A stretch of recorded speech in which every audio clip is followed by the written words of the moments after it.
খলিফা মনসুর রাগান্বিত অবস্থায় চাবুক দিয়া বাড়ি মারছে। এখন তো রাগ নাই, ক্ষমা চাইতে লজ্জা লাগতেছে।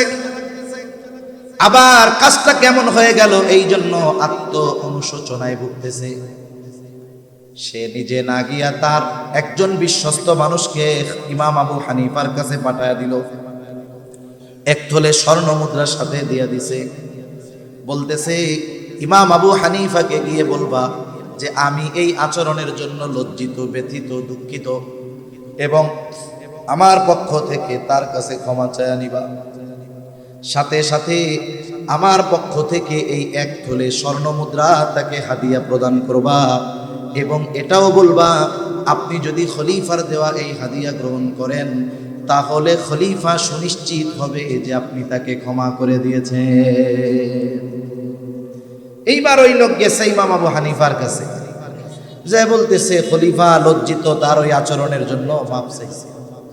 ইমাম আবু হানিফা রহমাতুল্লাহি আলাইহি নববী গুণে গুণান্বিত, উনি বলছে ঠিক আছে মাফ করে দিলাম, মাফ করে দিছে।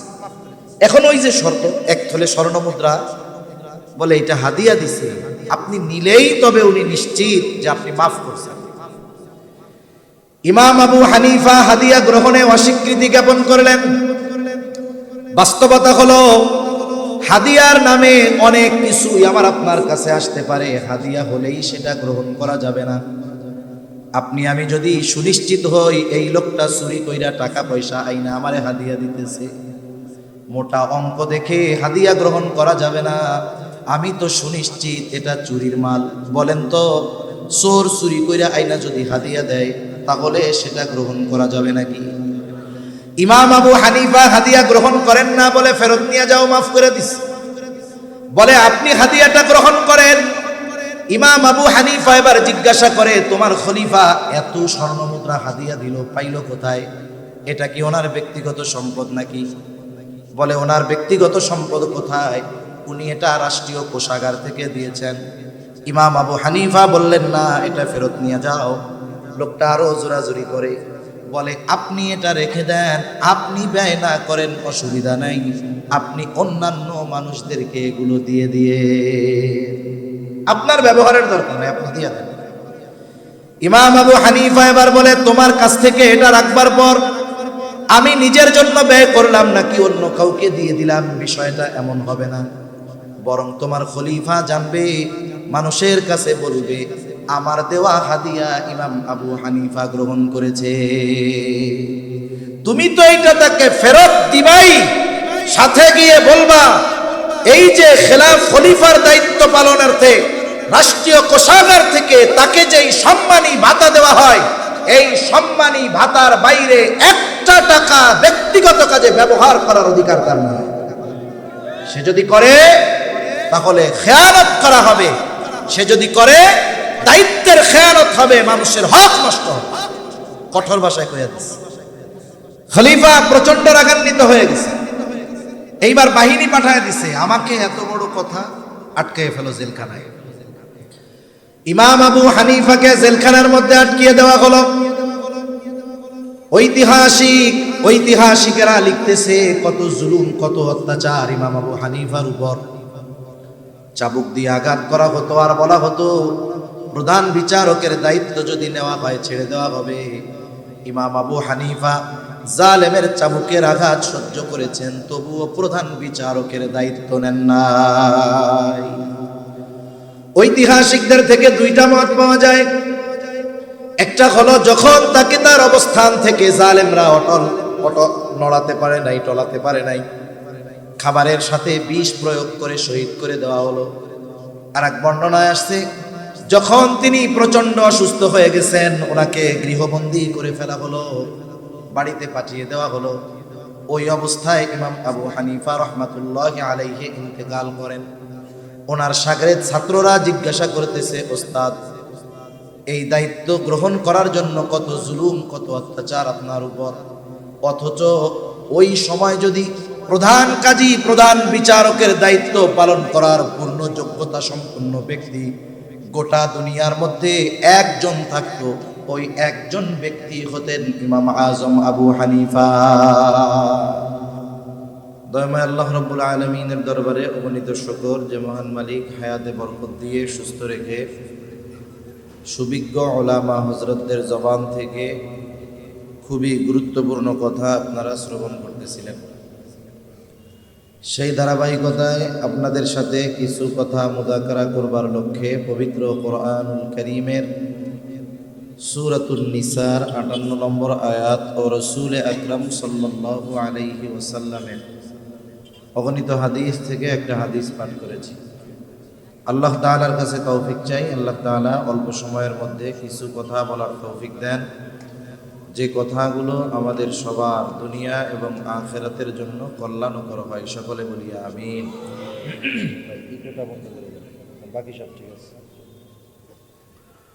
সম্মানিত উপস্থিতি,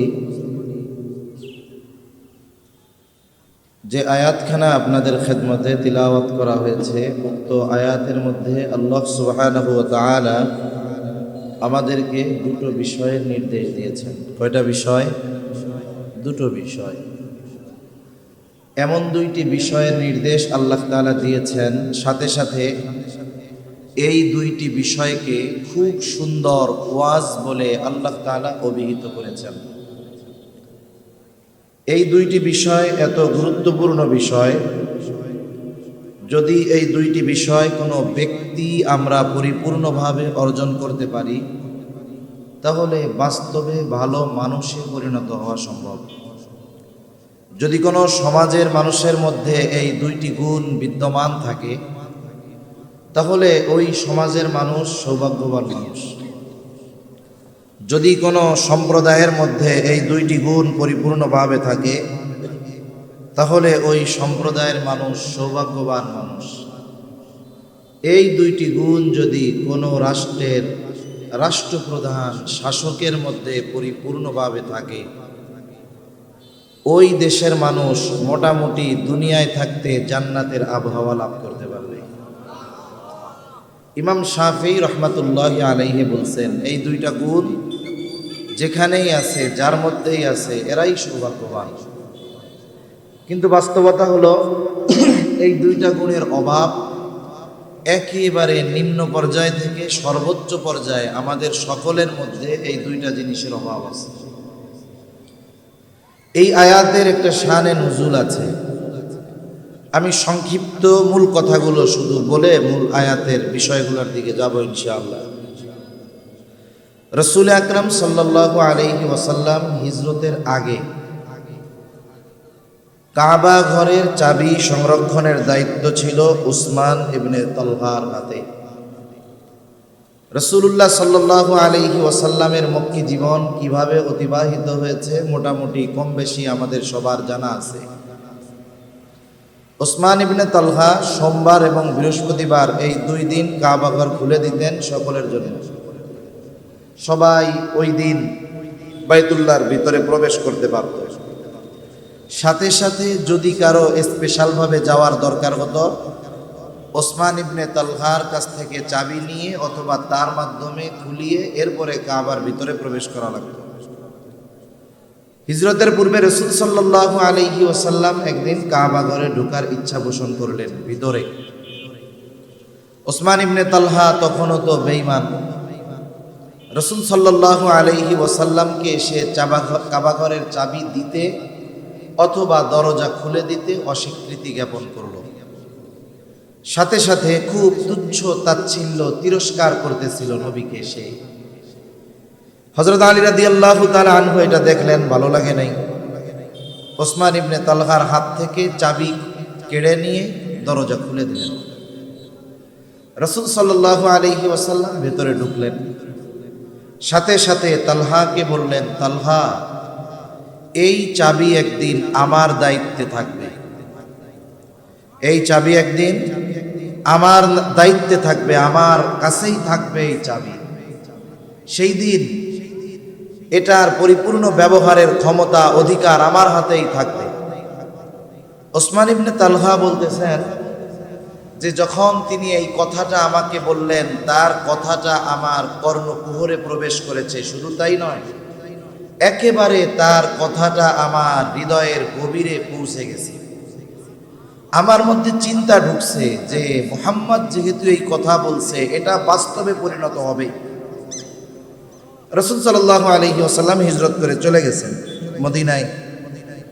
এরপরে মক্কা বিজয় হলো। রাসূল সাল্লাল্লাহু আলাইহি ওয়াসাল্লামের হাতে কাবা ঘরের চাবি। উসমান ইবনে তালহা রাদিয়াল্লাহু তাআলা আন ঈমান আইনা ফেলছে। এখন চাবির নিয়ন্ত্রণ নবীজির হাতে। ওই সময়ে দুইটা কাজ খুব সম্মানের মনে করা হতো। এক হলো হাজী সাহেবদেরকে পানি পান করানোর দায়িত্ব, আর এই চাবি বহন করার এই দায়িত্ব, এটা সম্মানজনক দায়িত্ব হিসাবে মনে করা হয়েছে। ওই সময় রাসূল সাল্লাল্লাহু আলাইহি ওয়াসাল্লামের চাচা আব্বাস রাদিয়াল্লাহু তাআলা আনহু, ওনার হাতে এই পানি পান করানোর দায়িত্ব ছিল, আর চাবি উসমান ইবনে তালহার হাতে ছিল। এইবার নবীজির কাছে এই চাবি, কাবা ঘরের চাবি, আল্লাহ তাআলার নির্দেশেই এই চাবি আবার তিনি উসমান ইবনে তালহার হাতে ফিরিয়ে দিলেন। সাথে সাথে একথাও বললেন, কিয়ামত পর্যন্ত এই চাবি বহনের দায়িত্ব তোমার বংশধরের উপরেই থাকবে। আল্লাহ রাসূল সাল্লাল্লাহু আলাইহি ওয়াসাল্লাম চাবি ফিরিয়ে দিয়েছেন, দায়িত্ব ফিরিয়ে দিয়েছেন। আল্লাহ সুবহানাহু ওয়া তাআলা এই আয়াতের মধ্যে মূলত এই দায়িত্বটাকে আমানত বলে অভিহিত করছেন। মুফাসসিরিনে কিরাম বলেন, যদিও এখানে এই ঘটনাকে কেন্দ্র করে আয়াত নাজিল হয়েছে, তবে সব ধরনের আমানত এর মধ্যে অন্তর্ভুক্ত।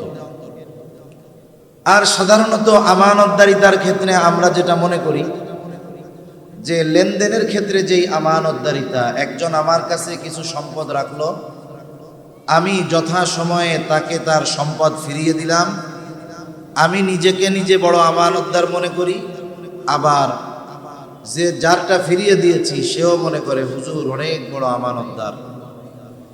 কিন্তু এই আয়াতের শব্দের দিকে যদি দেখা হয় তাহলে বোঝা যায় আমানত শুধুমাত্র একমাত্র লেনদেনের সাথে সম্পৃক্ত বিষয় নয়। আল্লাহ সুবহানাহু ওয়া তাআলা এই আয়াতের মধ্যে আমানত শব্দটা বহুবচন ব্যবহার করেছেন। বহুবচন ব্যবহার করেছেন, আরবিতে একবচন, দ্বিবচন, এরপরে বহুবচন। আর অন্যান্য সব ভাষার মধ্যে একবচন, এরপরে বহুবচন। আল্লাহ তাআলা শব্দটা বলেছেন আমানাত। আমানাত সমূহ হকদারের কাছে ফিরিয়ে দেওয়ার নির্দেশ আল্লাহ তাআলা দিয়েছেন। প্রথমত এই শব্দটাই আমাদেরকে জানিয়ে দেয় যে আমানাত শুধুমাত্র একটা দুইটা জিনিসের মধ্যে নয়, বরং আমানতদারিতার পরিচয় বহু জিনিসের মধ্যেই দিতে হবে। আর এখানে মূলত দায়িত্বটাকে আমানত বলে অভিহিত করা হয়েছে। এই কথাটুকু জেনে রাখলে বাকি কথা আশা করি বুঝতে সহজ হবে ইনশাআল্লাহ।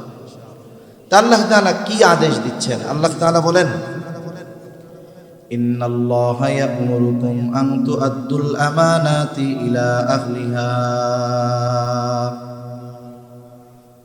ওয়া ইযা হাকামতুম বাইনান নাসি আন তাহকুমু বিল আদল। আল্লাহ রাব্বুল আলামিন বলেন, নিশ্চয়ই আল্লাহ তোমাদেরকে আদেশ দিচ্ছেন, নির্দেশ দিচ্ছেন। কি আদেশ, কি নির্দেশ? আন তুআদ্দুল আমানাতি ইলা আহলিহা, যে আমানত তুমি হকদারের কাছে ফিরায়া দাও। আমানত তোমরা হকদারের কাছে ফিরায়া দাও। যদিও এখানে শানে নুজুল ওই ঘটনা, কিন্তু সব ধরনের আমানত উদ্দেশ্য। এই জন্য আমার জেহেনে যতটুকু আসে আমি আপনাদের সাথে মুযাকারা করব ইনশাআল্লাহ। এখন মূলত আল্লাহ তাআলার নির্দেশ হলো সর্বক্ষেত্রে আমানতদার হওয়া, সর্বক্ষেত্রে আমানতদারিতার গুণ অর্জন করা। এটা গুরুত্বপূর্ণ একটি গুণ মুমিনের জন্য। আমানতদারিতা এটা হলো মুমিনের ভূষণ। প্রকৃত মুমিন কখনো খেয়ানতকারী হতে পারে না, খেয়ানতকারী কখনো মুমিন হতে পারে না। এই জন্য রাসূল আকরাম সাল্লাল্লাহু আলাইহি ওয়াসাল্লাম খেয়ানত করাকে মুনাফিকের আলামত বলে অভিহিত করেছেন। হাদিসের মধ্যে এসেছে, নবীজি বলেন মুনাফিকের আলামত এক নাম্বার, নবীজি বলেন ইদা হাদ্দাসা কাযাবা। মুনাফিকের এক নাম্বার আলামত, মুনাফিক যখন কথা বলে মিথ্যা কথা বলে। দুই নাম্বার ইদা ওয়াআদা আখলাফা, ওয়াদা করলে ওয়াদা খেলাফ করে। ইদা তুমিনা খানা, আমানতের খেয়ানত করে। আর এক বর্ণনায় আরেকটা বাড়িয়ে এসেছে ওয়া ইদা তাখাসামা ফাজারা। মুনাফিকের সাথে যখন কারো একটু তর্ক বিতর্ক বাদ অনুবাদ হয়, সে তখন অশ্লীল মন্দ বকাঝকা করে। এই চারটা কার আলামত?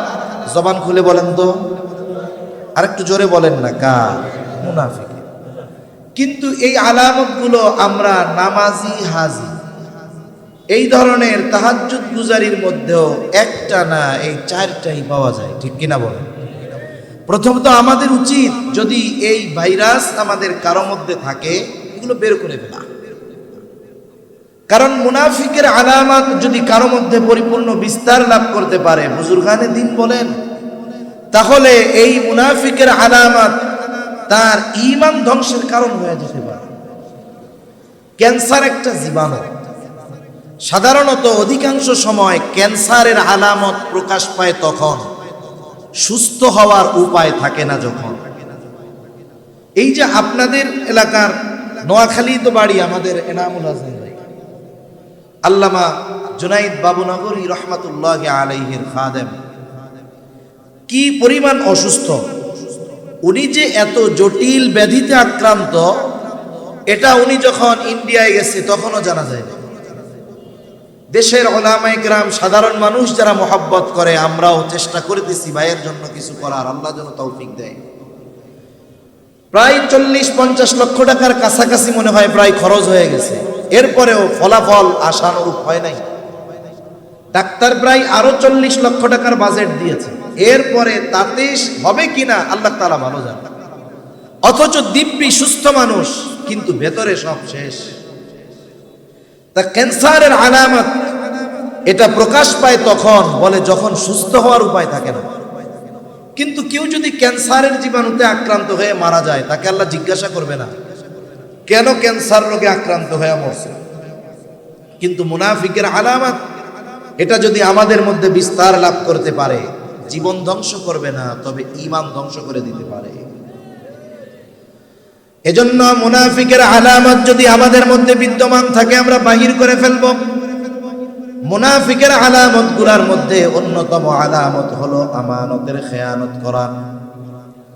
আর আমানতের হেফাজত করা এটা মুমিনের ভূষণ। আর এই আমানতদারিতা সাধারণ কোনো গুণের মতো নয়, আমলের মতো নয়, বরং এই আমানতদারিতার সম্পৃক্ততা হলো ঈমানের সাথে। এই জন্য নবীজি সাল্লাল্লাহু আলাইহি ওয়াসাল্লাম বলেন, লা ঈমানা লিমান লা আমানাতা লা। নবীজি বলেন, যার মধ্যে আমানতদারিতা নাই তার ঈমান নাই। কত গুরুত্বপূর্ণ একটি বিষয় আমানতদারিতার বিষয়। আমাদের নবী সাল্লাল্লাহু আলাইহি ওয়াসাল্লাম, রাসূল আকরাম সাল্লাল্লাহু আলাইহি ওয়াসাল্লাম কেমন আমানতদার ছিলেন। নবী যে নবুয়তির পরে পরিপূর্ণ আমানতদারিতার গুণ অর্জন করেছেন এমনটা নয়, বরং নবুয়তির কমপক্ষে 20 বছর আগে। কমপক্ষে কত বছর আগে? কমপক্ষে 20 বছর আগে মক্কার কাফেররা আমার আপনার নবীজির উপাধি দিয়েছে আল আমিন, বিশ্বস্ত, আমানতদার। রাসূল আকরাম সাল্লাল্লাহু আলাইহি ওয়াসাল্লামের সিরাত লিখেছে অনেক সিরাতবিদ। রাসূল সাল্লাল্লাহু আলাইহি ওয়াসাল্লামের সিরাত অনেক অমুসলিমেরাও লিখেছে। নিরপেক্ষ দৃষ্টিভঙ্গিমা নিয়ে অনেক অমুসলিম নবীজির সিরাত লিখেছে। নবীজির গুণগুলো উল্লেখ করার সময় আমানতদারিতার গুণকেও উল্লেখ করেছে তারা। একজন ইংরেজ ঐতিহাসিক, তিনি নবীজির আমানতদারিতার ব্যাপারে ওনার ভাষায় বলতেছেন যে মুহাম্মদ সাল্লাল্লাহু আলাইহি ওয়াসাল্লাম এমন বিশ্বস্ত আমানতদার মানুষ ছিলেন, যে তার ঘোর দুশ্মন ও নিশ্চিন্তে তার সবচেয়ে দামিটা সম্পদটা মুহাম্মাদের কাছে নির্বিঘ্নে নিশ্চিন্তে আমানত রাখতো। সুবহানাল্লাহ। যখন নবীজি হিজরত করার নির্দেশ আল্লাহ তাআলার পক্ষ থেকে আসলো, দিনক্ষণ নির্ধারিত হয় নাই যে কোন দিন হিজরত শুরু হবে, শুধুমাত্র জানানো হয়েছে আপনি প্রস্তুতি নেন। নবীজি তখন থেকেই প্রস্তুত। ওই সময় নবীজির কাছে কাফেরদের অনেক সম্পদ ছিল, আমানতের সম্পদ। কাফেররাও মোটামুটি বুঝতে পারছে অচিরেই মুহাম্মদ সাল্লাল্লাহু আলাইহি ওয়াসাল্লাম মক্কা ছেড়ে চলে যাবে, শত্রু হাতছাড়া হয়ে যাবে। তাহলে একেবারেই চিরতরে শেষ করে দেওয়ার দরকার। কি করা যায়? সব গোত্র থেকে এক একজনকে নির্বাচিত করা হলো নবীজিকে হত্যা করার জন্য। যেই দিন তারা সিদ্ধান্ত নিল আজ রাতে হত্যা করা হবে, ওই দিন আল্লাহ তাআলা নির্দেশ দিলেন, হাবিব আজ রাত্রেই সফর শুরু হয়ে যাবে। কাফেররা নবীজির ঘরের চতুর্দিকে সশস্ত্র অবস্থায় নবীজির ঘর ঘিরে রেখেছে। রাসূল সাল্লাল্লাহু আলাইহি ওয়াসাল্লাম হিজরতের প্রস্তুতি নিচ্ছেন। ঘরের মধ্যে হযরত আলী রাদিয়াল্লাহু তাআলা ওনাকে শুয়ায়া নবীজি সফর শুরু করে দিয়েছেন। কেন? বলে নবীজি যখন হিজরত শুরু করবেন, সফর শুরু করবেন, ওই সময়ও মক্কার কাফেরদের অনেক কিছু নবীজির কাছে সংরক্ষিত ছিল। আমরা হলে কি করতাম? চিন্তা করতাম যাদের সম্পদ আমার কাছে রয়েছে এরাই তো আমাকে হত্যা করতে চায়। যারা হত্যা করতে চায় এদের সম্পদ ফেরত দেওয়ার কি দরকার, এটা নিয়েই চলে যাই। কিন্তু যারা নবীজিকে হত্যার অপচেষ্টা করেছে ওই মানুষগুলোর সম্পদ নবীজির কাছে আমানত, আবার তারাই হত্যা করার জন্য ঘরের চতুর্দিকে ঘিরে রেখেছে। নবীজি তাদের কোনো সম্পদ ফেলে রেখেও যান নাই, নিয়েও চলে যান নাই। হযরত আলী রাদিয়াল্লাহু তাআলা আনহুকে দায়িত্ব দিয়ে গিয়েছেন, আলী যথাযথভাবে সবার সম্পদ সবার কাছে পৌঁছিয়ে দিবা, এরপর তুমি মদিনার উদ্দেশ্যে রওনা হবা। যেখানে তাকে হত্যা করার জন্য সশস্ত্র বাহিনী প্রস্তুত, ওই সময় আমার আপনার নবীজির আমানতদারিতার অবস্থা কেমন ছিল এটা আমরা বলতেছি বলা সহজ, শুনতেছি শোনা সহজ, কিন্তু ওই পর্যায়ের আমানতদারিতা অর্জন করা এটা আমাদের জন্য বাস্তবেই অসম্ভব। তাহলে যেই নবী এমন সুন্দর আমানতদারিতার গুণে গুণান্বিত, সেই নবীর উম্মত আমাদেরকেও আমানতদার হওয়ার দরকার আছে না নাই?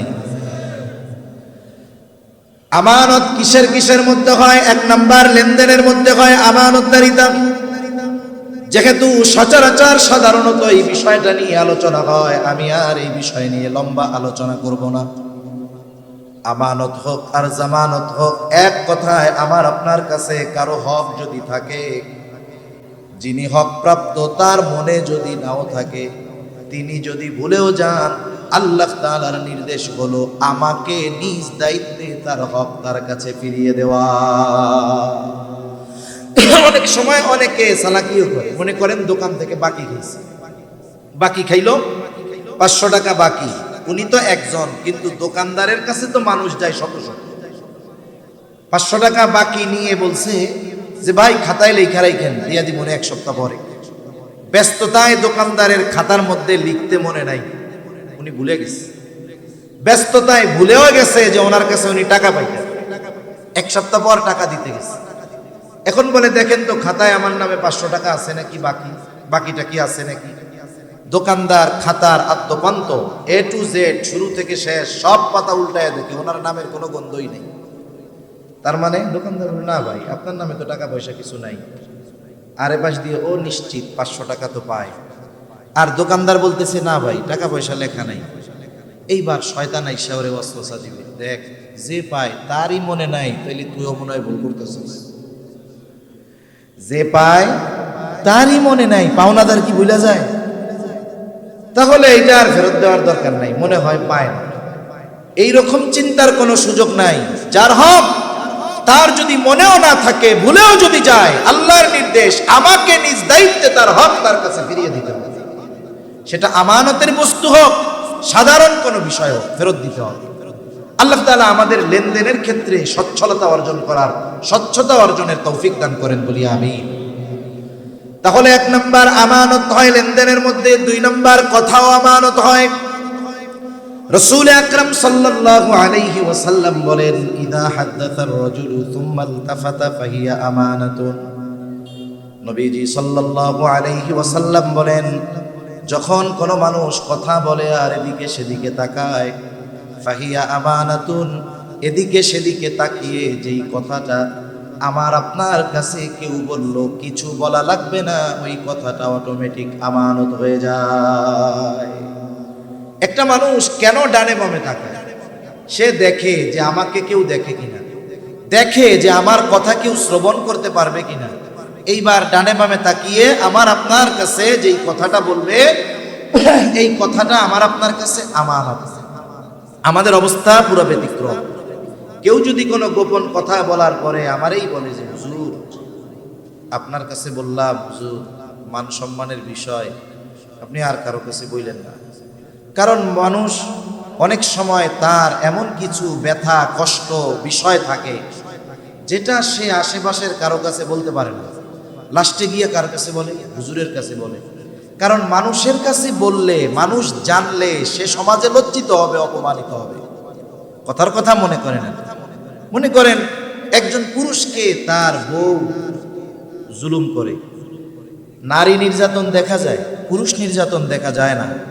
কিন্তু সমীকরণ বলতেছে, গতকালকের খবর, এই বাংলাদেশে 65% পুরুষ তার স্ত্রীর দ্বারা নির্যাতিত।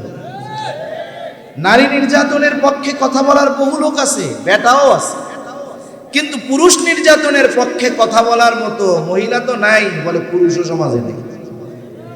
এখন মনে করেন এরকম একজন নির্যাতিত পুরুষ, সে এসে আমার কাছে যখন কথাটা বলল, আমি যদি মানুষের কাছে বলে দেই, মানুষ যদি জানে ওনার ওয়াইফ ওনারে পিটায়, চেহারা নিয়ে বাইর হইতে পারবে লজ্জায়? কারণ আমার কাছে ওটা বলতেছে যে হুজুর আপনার কাছে বললাম, আমার দিয়েই উদাহরণ দিচ্ছি আর, আপনার কাছে বললাম হুজুর, আপনি আর কারো কাছে বললেন না। আমাদের অবস্থা হলো আমরা পারদ খেয়ে হজম করে ফেলতে পারবো। পারদ চিনেন?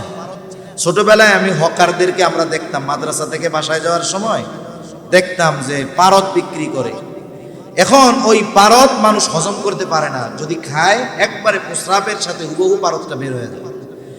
তা মানুষ পারদ খেয়ে হজম করে ফেলতে পারবে, কিন্তু তার জন্য গোপন কথা হজম করা কঠিন। আবার যখন কেউ বলে আপনার কাছে বললাম, আপনি আর কারো কাছে বললেন না, তাহলে কাজটা কি করছে? তাই নিজের পায়ে নিজে কুড়াল মারছে। এই যে বলতে মানা করছে, আমাদের অভ্যাস, ওই কথা যতক্ষণ আমি আরেকজনের কাছে না বলি ততক্ষণ আমার আর ভালো লাগে না। এইবার লোকটা আমার চোখের আড়াল হতেই আমি আমার কাছের একজনকে ডাক দিয়া বলি, এদিকে শোন, অমুককে চিনো? বলে হ্যাঁ চিনি। বলে আমাকে খুব বিশ্বাস করে, তার একটা গোপন কথা আমার কাছে বলছে, কাউকে বলতে মানা করছে। আমি শুধু তোমার কাছে বললাম, তুমি কিন্তু খবরদার কাউরে বইল না। এই যে একজনের কাছে আমি বললাম, আর কিছু লাগবে না। এইবার ও দেখা যাবে আর একজনের কাছে গিয়ে বলে, দেখ হুজুর কি মিথ্যা কথা কয় নাকি? বলে না। বলে হুজুর অমুকের ব্যাপারে আমাকে এই কথা বলছে, কারো কাছে বলতে মানা করেছে, আমি শুধু তোমার কাছে বললাম, তুমি কিন্তু কাউরে বইল না। এইবারও আর একজনরে বলে। এইভাবে বলতে বলতে সকালের যেই কথা কারো কাছে বলা মানা ছিল, দুপুর হতে হতে 100 জনের কাছে পৌঁছায় গেছে। আমি বলছি একজনের কাছে, কথা পৌঁছাইলো কতজনের কাছে? বলে খেয়ানত এখন আর একটা নাই, আমার পরে যত জনের কাছে কথা পৌঁছালো সকলের সমপরিমাণ খেয়ানতের গুনাহ প্রথম যে খেয়ানত করেছে তার আমলনামায় যোগ হয়ে যায়।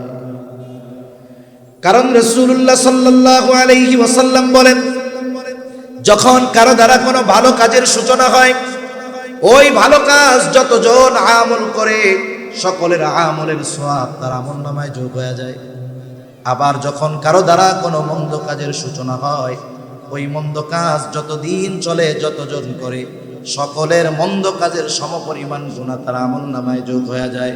নবীজি বলেন, এই পৃথিবীতে অন্যায়ভাবে হত্যাকাণ্ড প্রথম আদম আলাইহিস সালামের এক সন্তানের মাধ্যমে সংগঠিত হয়েছে।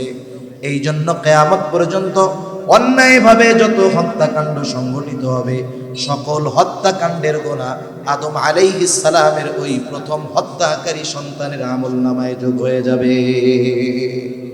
এই জন্য মানুষের যেই কথার মধ্যে তার সম্মান লুকিয়ে আছে, এই ধরনের কথা আমরা কারো কাছে বলবো না। যদি কথাটা এমন হয় ইসলামের ক্ষতি, রাষ্ট্রের ক্ষতি, মানুষের জানমালের ক্ষতি, সমাজের ক্ষতি, তাহলে তো এই কথা গোপন করার সুযোগ নাই, জানলে আরো মানুষের কাছে বলে দিতে হবে। তাহলে 2 নাম্বার কথাও আমানত হয়, 3 নাম্বার দায়িত্ব আমানত দায়িত্ব। মূলত এই আয়াতের মধ্যে আল্লাহ সুবহানাহু ওয়া তাআলা চাবি ফিরাইয়া দেওয়া মূল উদ্দেশ্য নয়, বরং এই দায়িত্বটা ফিরিয়ে দেওয়া মূল উদ্দেশ্য। এখানে সুস্পষ্টভাবে আল্লাহ তাআলা দায়িত্বকে আমানত বলে অভিহিত করেছেন। এই জন্য দায়িত্বটা আমানত। এখন তো এমন এক জামানা, যেই জামানায় মানুষ দায়িত্ব নেওয়ার জন্য প্রতিযোগিতা করে, টাকা দিয়ে দায়িত্ব কিনতে চায়, অস্ত্র মাথায় ঠেকায় দায়িত্ব নেয়, তো নিতে চায়, ঠিক কিনা বলেন? কিন্তু অতীতের মানুষের অবস্থা কেমন ছিল? দায়িত্ব নিতে চাইতো না। এই রকমও ঘটনা আছে যে মজলিসের মধ্যে ওই ব্যক্তির অনুপস্থিতিতে আলোচনা হয়েছে যে রাষ্ট্রীয় এই দায়িত্বটা ওই লোকরে দিলে ভালো হয়। ওই মজলিসের মধ্যে যিনি ছিলেন তাদের মধ্য থেকে একজন গিয়া ওই লোকরে বলতেছে, ভাই আজকে আলোচনা হয়েছে রাষ্ট্রের এই গুরুত্বপূর্ণ দায়িত্বটা আপনাকে দেওয়া হতে পারে। যে এই কথা বলছে রাষ্ট্রের দায়িত্ব দেওয়া হতে পারে, বেচারার অবস্থা খারাপ, পেরেশানিতে, চিন্তায়। আলোচনা হয়েছে দেওয়া হতে পারে, যদি দায়িত্ব দিয়ে দেয় তাহলে কি করব? দায়িত্ব দিয়ে দেয় নাকি, এই ভয়ে রাতের আধারে এলাকা ছেড়ে তিনি পালায়া চলে গেছে। যদি দায়িত্ব দিয়ে দেয় তাহলে কি হবে? আর এখন দায়িত্ব টাকা দিয়ে কি? এই যে গত টার্মের চেয়ারম্যান ইলেকশন হয়েছে, এক এলাকায় গেছি, একজন বলতেছে যে ইনি নির্দিষ্ট একটা দলের মার্কা, চেয়ারম্যান ইলেকশন মার্কা কিনতে ঘুষ দিছে 3 কোটি টাকা। কত টাকা? জোরে বলেন না, কত কোটি? এইসব কোটি মোটি আপনাদের কাছে কি টাকা মনে হয়? এই দেশ থেকে বলে 97 লক্ষ কোটি টাকা পাচার হয়েছে। তা এই দেশে তো 1-2 কোটি টাকা, এটা তো সিম্পল ব্যাপার, ঠিক কিনা বলেন? এক সময় লক্ষ টাকা শুনলে মনে হতো কত টাকা, এখন 100 কোটি 1000 কোটি টাকা শুনলে মনে হয় যে আমাদের অনেক এলাকার পাতি নেতা মেম্বারের ঘরেও 1000 কোটি টাকা থাকে, ঠিক কিনা বলেন?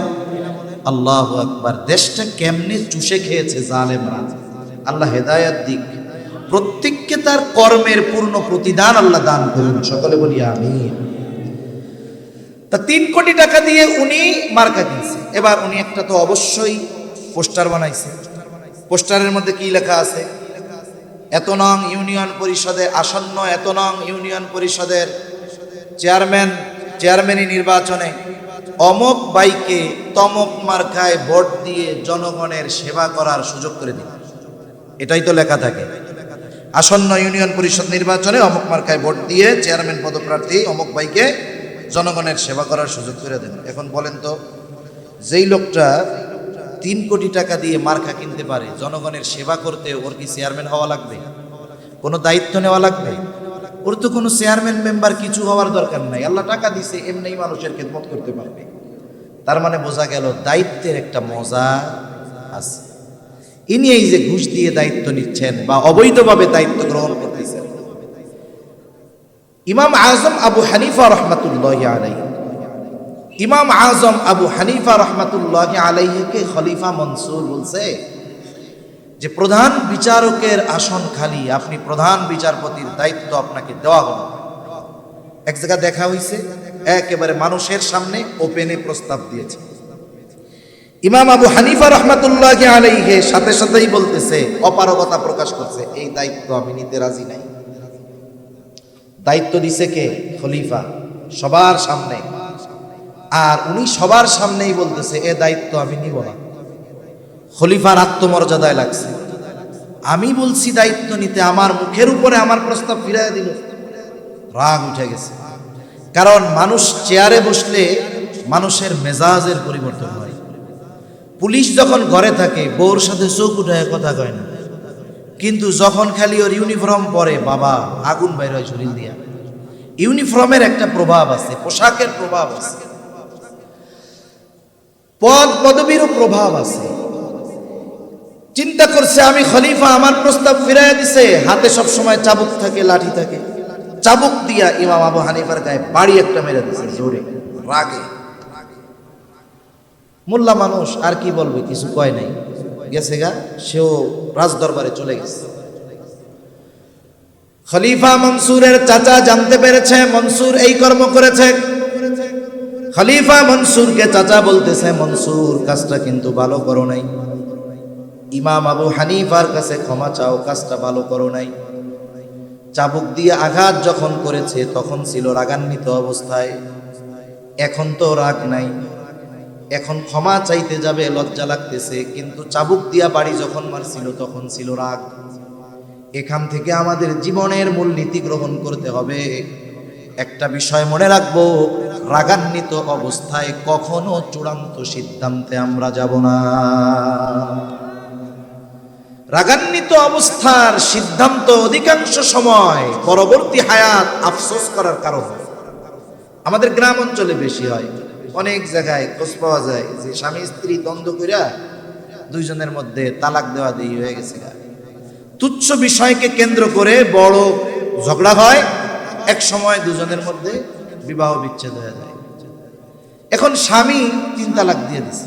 শয়তানের এক একটা মিশন আছে, যখন একটু রাগারাগি হবে তখন শয়তান সর্বোচ্চ শক্তি প্রয়োগ করে এই দুইজনের দিয়া, স্বামীরে দিয়া স্ত্রীর তালাকটা দেওয়ানো যায় কিনা, দুইজনের প্রচন্ড রাগান্বিত বানায়। মহিলা তালাক চায়, বেটারে শয়তান এসে দে দে, কত বড় সাহস। এইবার 14 গোষ্ঠী ধইরা একসাথে 3 তালাক দিয়ে দেয়। তালাক দেওয়া শেষ, পাশের থেকে একজন কয়, চাচা খেলা শেষ, চাচি তো আর আপনার নাই। এইবার শয়তান এক মিশন শেষ কইরা চা বিরতিতে যায়। চা বিরতি বুঝেননি? এইবার নতুন মিশন নিয়ে আসে, এবার হলো মোহাব্বতের খাজানা নিয়ে আসে। স্ত্রীর মধ্যে স্বামীর মহব্বত, স্বামীর মধ্যে স্ত্রীর মহব্বত ঢুকায় দেয়। এত মহব্বত, দৌড়ে হুজুরের কাছে চলে আসছে, হুজুর কাজ তো শেষ, কি হয়েছে? আমি তো এই কাজ করে ফেলছি। হুজুর কে তালাক দিছো কেন? হুজুর রাগের ঠেলাই দিছে। কেউ কি খুশি হইয়া তালাক দেয় না? তালাক তো রাগ হইয়াই দেয়, ঠিক কিনা বলেন? এই যে তখন আমাদেরও সমাজের মানুষেরও কিছু করণীয় আছে। গ্রামে স্বামী স্ত্রীর যখন দ্বন্দ্ব হয়, দেখা যায়, আমরা ছোটবেলায় দেখছি তো, কিছু মহিলা পুরুষ তাদেরকে 4 দিক ধরে ঘিরে রাখে বল খেলা দেখার মতো, কিছু কয় না, খালি দেখে গোল হয় কখন। বল খেলা যখন হয় তখন সবার নজর বলের দিকে থাকে, যে যেই দলের লোক ওই পক্ষের প্লেয়ার যদি গোল দিয়া দেয়, দেখবেন 80 বছরের বুড়া মানুষও 1 লাফ দিয়ে 5 হাত উঠে বলে গোল, বলে কি বলে না। এর আগে কিন্তু সব চুপ, একেবারে টান টান উত্তেজনা বিরাজ করতেছে। ওই যে স্বামী স্ত্রীর ঝগড়াও যখন টান টান উত্তেজনা বিরাজ করতেছে, গোল হওয়ার পূর্ব মুহূর্তে সবাই তাকায়, এই বুঝি গোল হয়, মানে এই বুঝি তালাক দেয়।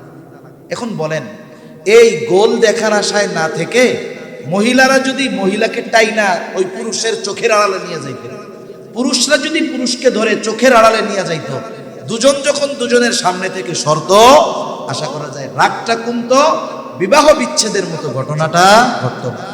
এজন্য এই ধরনের কাজে আমাদেরও কিছু ভূমিকা রাখা দরকার আছে। রাগ আসলে কি করতে হবে? ইসলামের যে দিক নির্দেশনা, দাঁড়ানো থাকলে বসে পড়তে হবে, বসে থাকলে শুয়ে পড়েন, গড়াগড়ি দেন মাটির সাথে, ওযু করেন, নামাজে দাঁড়ায় যান, সাথে সাথে আশা করা যায় রাগ ঠান্ডা হয়ে যায়। তাহলে মূল কথা কি? রাগান্বিত অবস্থায় আমরা কোনো সিদ্ধান্ত নিব না। খলিফা মনসুর রাগান্বিত অবস্থায় চাবুক দিয়া বাড়ি মারছে, এখন তো রাগ নাই, ক্ষমা চাইতে লজ্জা লাগতেছে। আবার কাজটা কেমন হয়ে গেল এই জন্য আত্ম অনুশোচনায় ভুগতেছে। সে নিজে না গিয়া তার একজন বিশ্বস্ত মানুষকে ইমাম আবু হানিফার কাছে পাঠায়া দিল, 1 তোলে স্বর্ণ মুদ্রার সাথে দিয়া দিছে। বলতেছে, ইমাম আবু হানিফাকে গিয়ে বলবা যে আমি এই আচরণের জন্য লজ্জিত, ব্যথিত, দুঃখিত, এবং আমার পক্ষ থেকে তার কাছে ক্ষমা চায়া নিবা। সাথে সাথে আমার পক্ষ থেকে এই 1 তোলে স্বর্ণ মুদ্রা তাকে হাদিয়া প্রদান করবা, এবং এটাও বলবা আপনি যদি খলিফার দেওয়া এই হাদিয়া গ্রহণ করেন তাহলে খলিফা সুনিশ্চিত হবে যে আপনি তাকে ক্ষমা করে দিয়েছেন। এইবার ওই লোক গেছে ইমাম আবু হানিফার কাছে, যে বলতেছে খলিফা লজ্জিত, তার ওই আচরণের জন্য মাপ চাইছে। ইমাম আবু হানিফা রহমাতুল্লাহি আলাইহি নববী গুণে গুণান্বিত, উনি বলছে ঠিক আছে, মাফ করে দিলাম, মাফ করে দিছে। এখন ওই যে শর্ত, এক থলে স্বর্ণ মুদ্রা, বলে এটা হাদিয়া দিছে, আপনি নিলেই তবে উনি নিশ্চিত যে আপনি মাফ করছেন। ইমাম আবু হানিফা হাদিয়া গ্রহণে অস্বীকৃতি জ্ঞাপন করলেন। বাস্তবতা হলো হাদিয়ার নামে অনেক কিছুই আমার আপনার কাছে আসতে পারে, হাদিয়া হলেই সেটা গ্রহণ করা যাবে না। আপনি আমি যদি সুনিশ্চিত হই এই লোকটা চুরি কইরা টাকা পয়সা আইনা আমারে হাদিয়া দিতেছে, মোটা অঙ্ক দেখে হাদিয়া গ্রহণ করা যাবে না। আমি তো সুনিশ্চিত এটা চুরির মাল। বলেন তো, চোর চুরি কইরা আইনা যদি হাদিয়া দেয় তাহলে সেটা গ্রহণ করা যাবে নাকি?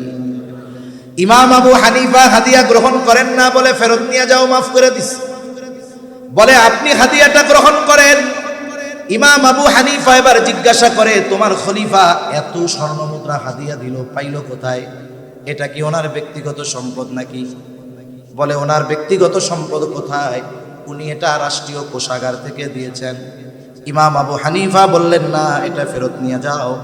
লোকটা আরো জোরাজুরি করে, বলে আপনি এটা রেখে দেন, আপনি ব্যয় না করেন, অসুবিধা নাই, আপনি অন্যান্য মানুষদেরকে এগুলো দিয়ে দিয়ে, আপনার ব্যবহারের দরকার নাই, আপনি দিয়ে দেন। ইমাম আবু হানিফা এবার বলে, তোমার কাছ থেকে এটা রাখবার পর আমি নিজের জন্য ব্যয় করলাম নাকি অন্য কাউকে দিয়ে দিলাম, বিষয়টা এমন হবে না। বরং তোমার খলিফা জানবে, মানুষের কাছে বলবে আমার দেওয়া হাদিয়া ইমাম আবু হানিফা গ্রহণ করেছে। তুমি তো এইটা তাকে ফেরত দিবাই, সাথে গিয়ে বলবা এই যে খেলাফ খলিফার দায়িত্ব পালনার্থে রাষ্ট্রীয় কোষাগার থেকে তাকে যেই সম্মানী ভাতা দেওয়া হয়, এই সম্মানী ভাতার বাইরে একটা টাকা ব্যক্তিগত কাজে ব্যবহার করার অধিকার তার নয়। সে যদি করে তাহলে খেয়ানত করা হবে, সে যদি করে দায়িত্বের খেয়ানত হবে, মানুষের হক নষ্ট হবে। কঠোর ভাষায় কইয়া দিচ্ছে। এইবার ওই লোক দীর্ঘ সময় ধরে তেলাতেলি করতেছে, তো সেও বিরক্ত। খলিফার কাছে গিয়ে একেবারে সুন্দর মতো মিথ্যা কথার রস লাগায়া খলিফার মেজাজ আরো গরম বানাইছে। বাস্তবতাও তো তাই। বলেন তো, এদেশের রাষ্ট্রপতি যে, তার একটা ভাতা আছে না নাই? প্রধানমন্ত্রীর ভাতা আছে না নাই? যখন মন্ত্রীরা থাকে তাদেরও ভাতা আছে, এমপির ভাতা আছে, চেয়ারম্যান, উপজেলা চেয়ারম্যান, মেম্বার, ওয়ার্ড মেম্বার, সবার ভাতা আছে। এই ভাতার বাইরে একটা টাকা ব্যক্তিগত কাজে ব্যবহার করার ক্ষমতা কারো নেই। খেয়ানত কত বড় হয়, দায়িত্ব যত বড় হয়, খেয়ানত তত বড় হয়। পরিমাণ একই থাকবে, কিন্তু দায়িত্বের চেয়ারের পরিবর্তনের কারণে খেয়ানতের পরিধি সুবিশাল হয়ে যায়। যেমন অনেক সময় বিভিন্ন এলাকায় ওয়ার্ডের জন্য, গরিব মানুষের জন্য গম আসে না? মনে করেন এক ওয়ার্ডে এক মেম্বারের কাছে 100 জন মানুষের জন্য গম দেওয়া হয়েছে। এই গম বন্টন হয় নাই, সব এক জায়গায় স্তূপ করা আছে। বলেন তো, ওই যে গমের প্রতিটা দানার মধ্যে হক কতজনের আছে বলেন তো? কারণ এটা এখনো বন্টন হয় নাই। মেম্বার যদি একটা গম চুরি করে, হক নষ্ট করবে কতজনের? মনে করেন এক ইউনিয়নে 1000 মানুষের গম আসছে, বন্টন হয় নাই। চেয়ারম্যান একটা গম চুরি করছে, বলেন তো কতজনের হক নষ্ট হবে? মনে করেন এক আসনে গম আসছে 10,000 মানুষের জন্য, এমপি সাহেবের অধীনে একটা গমও বন্টন হয় নাই। এমপি সাহেব একটা গম চুরি করছে, কত হাজার মানুষের হক নষ্ট হবে? মনে করেন রাষ্ট্রীয় কোষাগার থেকে একটা টাকা প্রধানমন্ত্রী চুরি করেছে, বলেন তো কতজনের হক নষ্ট হবে? গোটা রাষ্ট্রের সব মানুষের হক নষ্ট হবে। দায়িত্ব শুধু পরিবর্তনের কারণে পরিমাণ ছোট এক, কিন্তু দায়িত্ব বড় হওয়ার কারণে খেয়ানতের পরিধিও বড় হয়ে যায়। এখন যে বলছে, উনিও গিয়ে সুন্দর মতো সাজায়া খুঁজায়া ইমাম আবু হানিফার নামে বলছে, আপনারে খেয়ানতকারী কইছে, আপনি নাকি এই সেই করেন। খলিফা রাগ হয়ে গেছে, এইবার বাহিনী পাঠায় দিছে। গরম পানি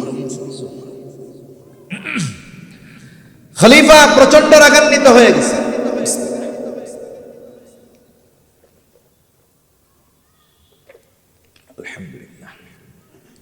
এইবার বাহিনী পাঠায় দিছে, আমাকে এত বড় কথা আটকায় ফেলো জেলখানায়।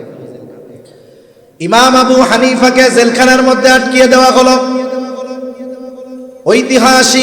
ঐতিহাসিকেরা লিখতেছে কত জুলুম, কত অত্যাচার ইমাম আবু হানিফার উপর।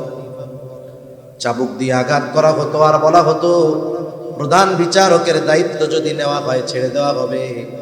ইমাম আবু হানিফা জালেমের চাবুকের আঘাত সহ্য করেছেন, তবুও প্রধান বিচারকের দায়িত্ব নেন নাই।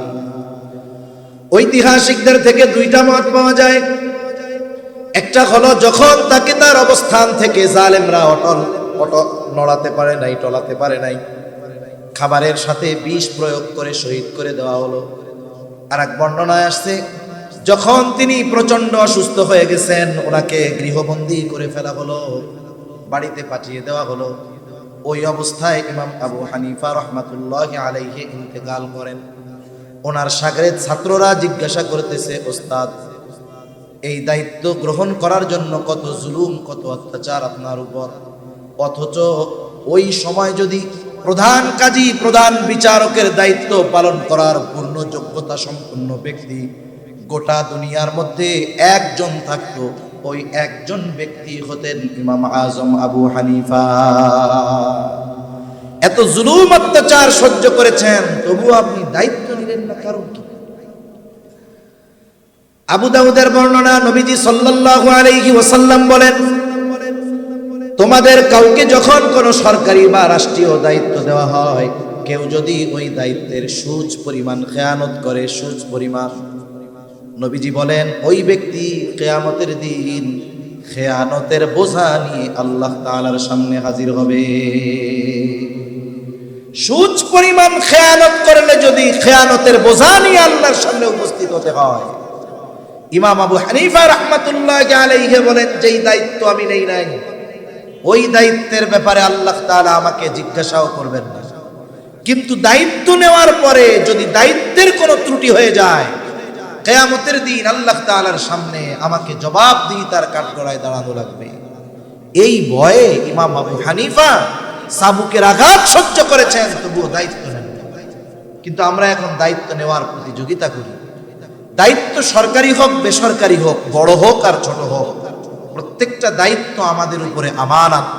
কেউ যদি ওই দায়িত্বের অবহেলা করে ইচ্ছাকৃতভাবে, এবং ওই দায়িত্বের বিপরীতে তার জন্য যদি কোনো সম্মানী বা পারিশ্রমিক থাকে, দায়িত্বে অবহেলা করে যদি পারিশ্রমিক পরিপূর্ণ গ্রহণ করে, নিঃসন্দেহে সে খেয়ানতকারীদের অন্তর্ভুক্ত।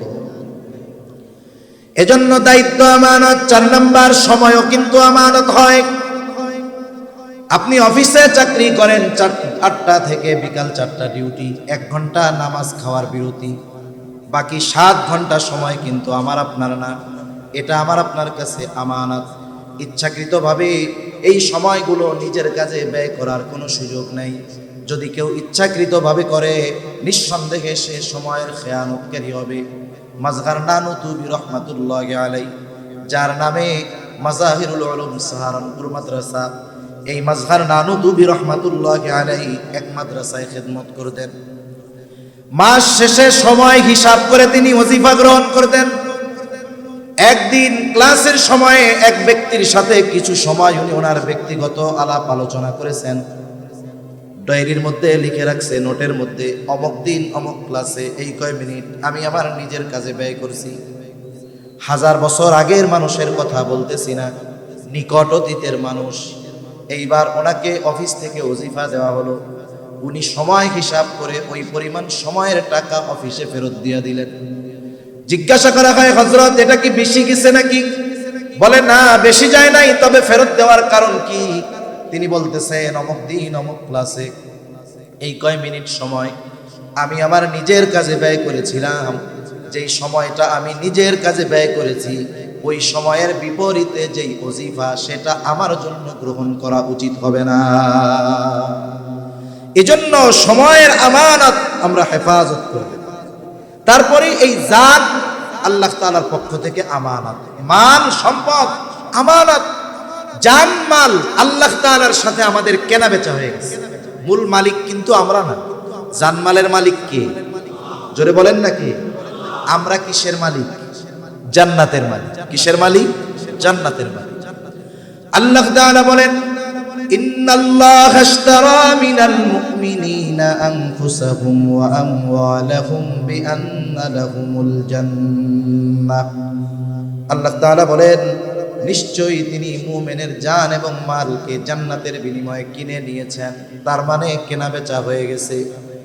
জানমালের মালিক আল্লাহ, আমরা হইলাম জান্নাতের মালিক।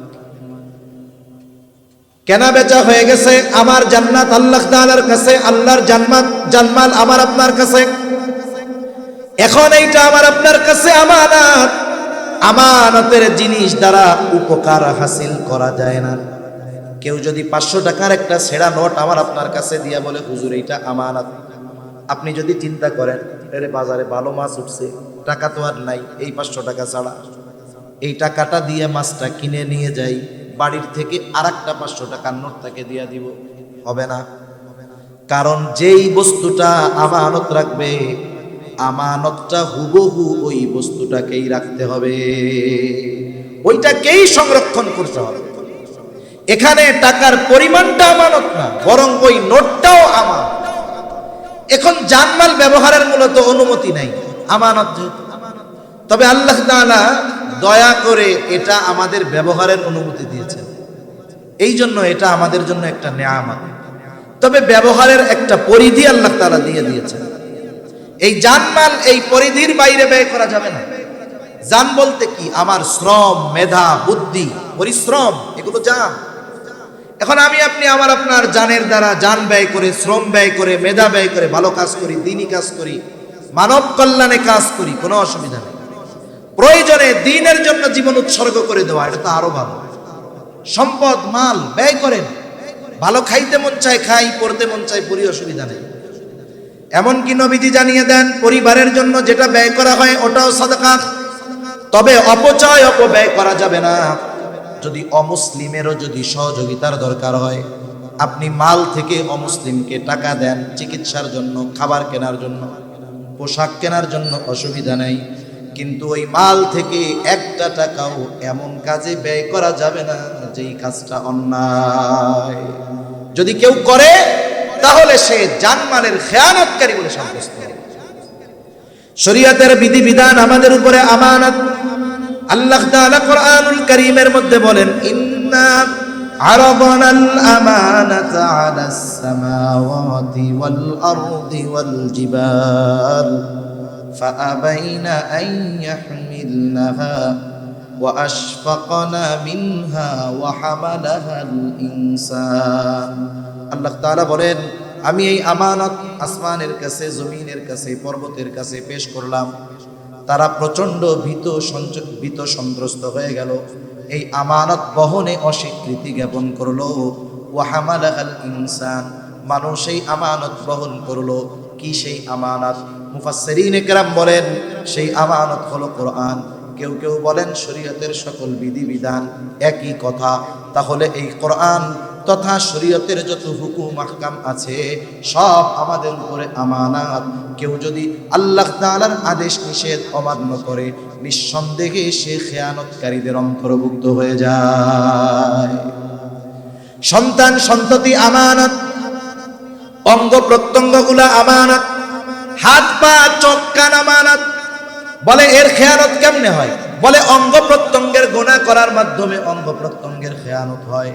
আল্লাহ তাআলা বলেন, ইয়ালামু খাইনাতাল আয়ুন ওয়া মা তুখফিস সুদূর।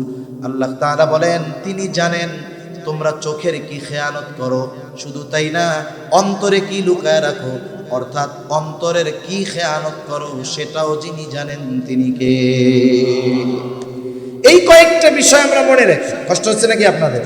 আর বেশি সময় না। অনির্দিষ্ট গন্তব্য কাছে হইলেও দূরে লাগে, অচেনা গন্তব্য কাছে হইলেও দূরে লাগে। 11টা বাজে তো, সর্বোচ্চ 15 মিনিটের মধ্যে শেষ হয়ে যাবে ইনশাআল্লাহ। তাহলে আমি কয়েকটা বিষয় বলছি, আমরা আলোচনা করছি। 1 নাম্বার, লেনদেনের ক্ষেত্রে আমানতদার হব। 2 নাম্বার, কথার ক্ষেত্রে আমানতদার হব। 3 নাম্বার, দায়িত্বের ক্ষেত্রে আমানতদার হব। 4 নাম্বার, সময়ের ক্ষেত্রে আমানতদার হব। 5 নাম্বার, জানের ক্ষেত্রে আমানতদার। 6 নাম্বার, মালের ক্ষেত্রে আমানতদার। 7 নাম্বার, সন্তান সন্ততির ব্যাপারে আমানতদারিতার পরিচয় দিব।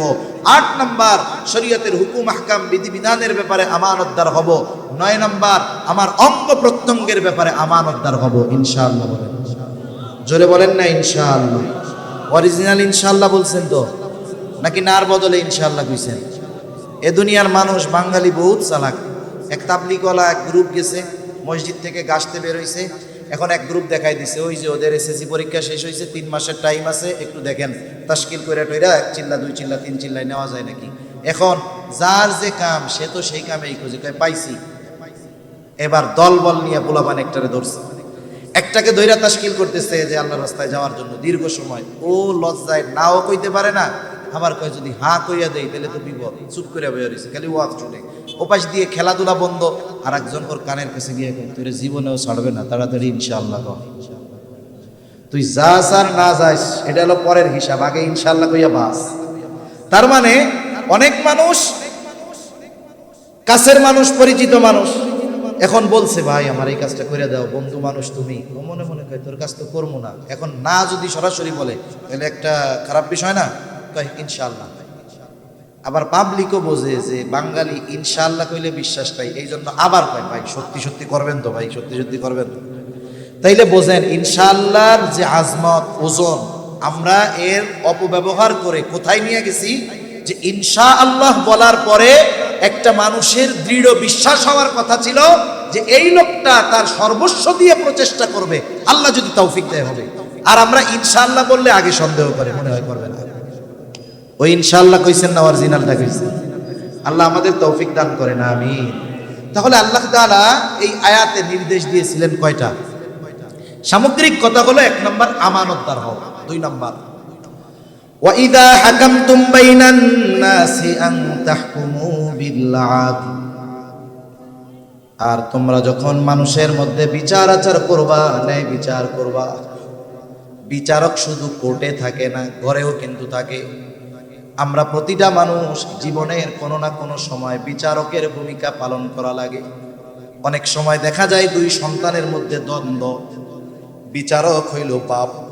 অনেক সময় দেখা যায় একটা সন্তানকে প্রাধান্য দিয়ে আর এক সন্তানের উপরে অবিচার করে, এমন বাবা আছে না নাই? এই ক্ষেত্রেও ন্যায় বিচার করতে হবে। তার মানে একেবারে নিম্ন পর্যায় থেকে সর্বোচ্চ পর্যায়ের বিচারের দায়িত্ব যে পাবে অবশ্যই তাকে ন্যায় বিচার করতে হবে। শত্রুও যদি বিচারের জন্য আসে ন্যায় বিচার করতে হবে। আল্লাহ তাআলা মানা করছেন ওয়ালা ইয়াজরিমান্নাকুম শানাআনু কওমিন আলা আল্লা তা'দিলু ই'দিলু হুয়া আকরাবু লিত্তাকওয়া।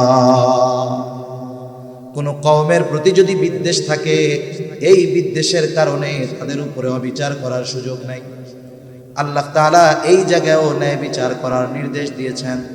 তার মানে আমি আপনি যখন বিচারকের ভূমিকায় থাকবো, সেটা হোক আদালতের, সেটা হোক পরিবারের, সেটা হোক সমাজের, প্রত্যেক জায়গায় আমাকে আপনাকে ন্যায় বিচার করতে হবে।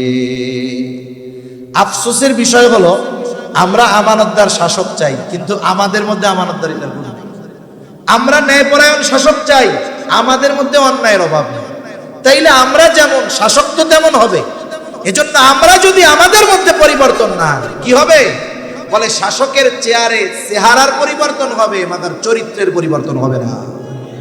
এজন্য নিতে হবে। 1-2টা দৃষ্টান্ত আপনাদের খেদমতে পেশ করে আলোচনা শেষ করে দিব।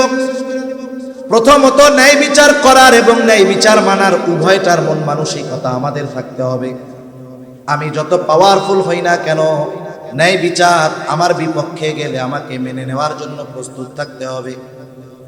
খলিফাতুল মুসলিমিন হযরত ওমর রাদিয়াল্লাহু তাআলা বাজারে গেছেন, এক ইহুদির কাছ থেকে ঘোড়া কিনেছেন। ঘোড়া খুব সুন্দর মতো দেইখা শুইনা ঘোড়া কিনা বাজারের বাইরে আসছেন। বাহিরে এসে যখন ঘোড়াটায় চড়তে গেছেন, দেখেন ঘোড়ার পায়ে সমস্যা। আবার বাজারের মধ্যে গেছেন, গিয়া ইহুদিরে বলে কি ব্যাপার, তুমি কি ঘোড়া দিয়েছো আমাকে? তোমার ঘোড়ার পায়ে সমস্যা, নাও তোমার ঘোড়াটা ফেরত নাও। ইহুদি বলে না, ফেরত নিব কেন? আমি তো আপনারে ভালো ঘোড়া দিছি। তর্ক বিতর্ক লাইগা গেছে 2 জনের মধ্যে। কার সাথে কে তর্ক করে? বলে অর্ধজাহানের শাসক ওমর রাদিয়াল্লাহু তাআলা আনহুর সাথে তর্ক করতেছে ইহুদি। 2 জনের তর্ক বিতর্কের এক পর্যায়ে হযরত ওমর রাদিয়াল্লাহু তাআলা আনহু বলেন, যে তোমার আর আমার মধ্যে এই দ্বন্দ্ব নিরসনে তৃতীয় একজনকে ফয়সালাকারী হিসাবে সাব্যস্ত করো। আমি আর তুমি দ্বন্দ্ব করলে চলতেই থাকবে, একজনের ফয়সালাকারী মানো। ইহুদি নিজের ধর্মের কাউকে ফয়সালাকারী মানে নাই। সে দেখে সুরাই বাজারের মধ্যে, বলে খলিফাতুল মুসলিমিন, আমার আর আপনার মধ্যে এই সমস্যার সমাধান দিবে সুরাই মুসলমান। ঠিক আছে, এইবার সুরাইকে বিচারক মানা হলো। সুরাই এবার দুইজনের কথা সমগুরুত্ব সহকারে শুনলেন। বিচারকদের জন্য নবীজির নির্দেশ হলো, যিনি ফয়সালাকারী হবেন তিনি বাদী বিবাদী উভয়ের কথা সমগুরুত্ব সহকারে শুনতে হবে। এরপরে নিরপেক্ষভাবে এই কথার উপরে পর্যালোচনা করে রায় দিতে হবে। উনি দুইজনের কথাই শুনছেন। সর্বশেষ বলতেছে, খলিফাতুল মুসলিমিন আপনি চান কি? বলে আমি চাই যে সে আমার ঘোড়া ফেরত নিবে। বলে সে তো ঘোড়া ফেরত নিতে বাধ্য, সে ঘোড়া ফেরত নিতে বাধ্য, তবে আপনি যখন তার কাছ থেকে ঘোড়া কিনছেন, টাকা পয়সা তো দিয়ে দিছেন, যখন নিয়া বাইর হইছেন বুঝা নিছেন ঘোড়ার অবস্থা কেমন ছিল? বলে তখন ঘোড়া সব ঠিকঠাক ছিল। সমস্যা কই দিছে? কয় বাজারের বাইরে গিয়ে উঠতে গেছি আর দেখি পায়ে সমস্যা। তার মানে তার হাত থেকে যখন বুঝে নিছে তখন ঘোড়া ঠিক ছিল, এরপরে বাজারের বাইরে চলে গেছে, তার মানে কেনা বেচার মজলিস থেকে বাইর হয়ে গেছে। যদি কেনা বেচার মজলিস ওই জায়গায় উপস্থিত থাকা অবস্থায় টাকা দিয়ে দিছে, উনি ঘোড়া বুঝা নিছে, এরপরে দেখে সমস্যা, ইহুদি ফেরত নিতে বাধ্য, কিন্তু বেচা কেনার মজলিস থেকে বাহিরে চলে গেছে। এখন বলতেছে যে শুনেন, ও ঘোড়া ফেরত নিতে বাধ্য, তবে আপনি তো তার কাছ থেকে একেবারে ভালো ঘোড়া বুঝে নিয়েছেন, ও ফেরত নিবে বাধ্য, তবে যেমন ঘোড়া নিয়েছেন তেমনটাই তাকে ফেরত দিতে হবে। রায় গেছে খলিফাতুল মুসলিমিনের পক্ষে না বিপক্ষে? এবার চুপ হয়ে গেছে। একটু পরেই বলতেছে, হ্যাঁ এটাই ন্যায় বিচার। কি বলতেছে? এটাই ন্যায় বিচার। রায় বিপক্ষে গেছে, বলতেছে এটা ন্যায় বিচার। অর্ধজাহানের শাসক। আমাদের দেশে কোন বিচারক যদি কোন রায় দেয়, প্রেসিডেন্ট প্রধানমন্ত্রী কোন মন্ত্রী এমপি না, এলাকার পাতি নেতার বিরুদ্ধে গেলে বিচারকের জান যায় যায় অবস্থা। অথচ রায় দিয়েছে একজন সাধারণ মানুষ খলিফাতুল মুসলিমিনের বিপক্ষে। কোনো হুমকি ধামকি থ্রেট কোনো কিছু নাই, চাকরিচ্যুত করে আমেরিকায়ও পাঠায় দেওয়া হয় নাই। খলিফাতুল মুসলিমিন এই ন্যায় বিচারে খুশি হয়ে সুরাইকে বলতেছে, সুরাই আজই চলে যাও কুফায়, প্রধান বিচারকের আসন ফাঁকা, তোমাকে আমি নিয়োগ দিয়ে দিলাম, আজ থেকে তুমি কুফার প্রধান বিচারক। চলে গেছে কুফায়। ওমর রাদিয়াল্লাহু তাআলা আনহুর সময়, উসমান রাদিয়াল্লাহু তাআলা আনহুর খেলাফতকাল, আলী রাদিয়াল্লাহু তাআলা আনহুর খেলাফতকাল, আমিরে মুআবিয়া রাদিয়াল্লাহু তাআলা আনহুর সময়কাল, একেবারে সুখ্যাতির সাথে অনেক ঐতিহাসিক ফয়সালা কাজী সুরাইহের মাধ্যমে এসেছে। এই ধরনের বিচারক রায় গেছে খলিফার বিপক্ষে, খলিফা রাগ হয় মাইনা নেওয়ার মন মানসিকতা ছিল, আর তাদেরও ন্যায় বিচার করার ইচ্ছা ছিল যে যে হয় হোক, রায় যদি বিপক্ষে যায় আমার রায় দিতে কি আসে যায়, আমি ন্যায় বিচার করতেছি। হযরত আলী রাদিয়াল্লাহু তাআলা আনহু ইসলামের রাজধানী মদিনা থেকে কুফায় স্থানান্তরিত হলো। হযরত আলী রাদিয়াল্লাহু তাআলা আনহু একদিন কোথাও যাচ্ছিলেন, ঘোড়ার পেছনে বাঁধা ছিল ওনার লৌহ বর্ম, আধুনিক হলো বুলেট প্রুফ জ্যাকেট। লৌহ বর্মটা পড়ে গেছে, তাড়াহুড়ো করে যাচ্ছেন, তিনি টের পান নাই। এক ইহুদি এটারে খুঁজে পেয়েছে, বাড়িতে লুকায় রাখা কয়েকদিন পরে একটু পরিষ্কার কইরা বাজারে বিক্রি করতে এনেছে। যার মাল যতই রং করা হোক মোটামুটি সে চিনে ফেলতে পারে। হযরত আলী রাদিয়াল্লাহু তাআলা আনহু বাজারে এসে দেখে ওনার সেই লৌহ বর্ম, ধরছে গিয়া ইহুদিরে, ওই এটা আমার, তুমি চুরি করছো। ইহুদি কয় আমার। আলী রাদিয়াল্লাহু তাআলা আনহু বলে আমার। এইবার দুজনে এই বিষয় নিয়ে চলে গেলেন কাজী সুরাইয়ের কাছে, ফয়সালা দিবেন। কাজী সুরাই দুইজনের কথা শুনলেন। হযরত আলী রাদিয়াল্লাহু তাআলা আনহু বলে এটা আমার, মাল আছে ইহুদির হাতে, আর ইহুদিও বলে আমার।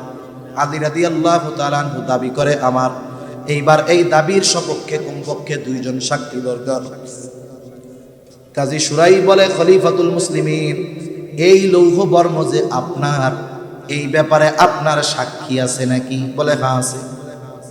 নিয়ে আসছে হযরত হাসান রাদিয়াল্লাহু তাআলা আনহুকে আর ওনার একজন গোলামকে, এই যে আমার সাক্ষী এই দুজন। কাজী শুরাই বলতেছে খলিফাতুল মুসলিমিন পিতার ব্যাপারে পুত্রের সাক্ষ্য, গোলাম মনিবের ব্যাপারে গোলামের সাক্ষ্য গ্রহণযোগ্য নয়। এইবার উনি হাসান রাদিয়াল্লাহু তাআলা আনহুর ফজিলত বর্ণনা করতেছে। নবীজি বলছে হাসান হুসাইন রাদিয়াল্লাহু তাআলা আনহুমা এই দুইজন হলো জান্নাতের যুবকদের সর্দার। এই কথাও বলছে, কাজ হয় নাই।